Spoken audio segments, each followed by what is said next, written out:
Hindi namin kiniklaim na kami ang expert. Mag-grow tayo ng sabay-sabay. We will be using the term networking at its finest. Masyado na nating nakahon ang networking sa one on the left, one on the right, bagang. Pag narinig ang networking, hype, sports car, nakahon tayo dun.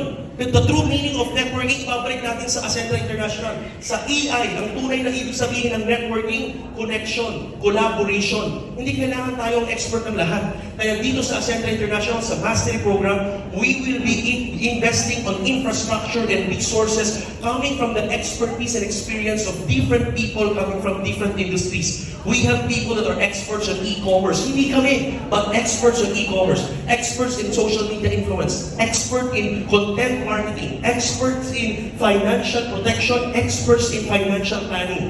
Etong mga experts na to, pagsasama-samahin natin, pakikinabangan natin lahat, we will grow together para sabay-sabay natin ma-master at umasenso sa Ascentra International.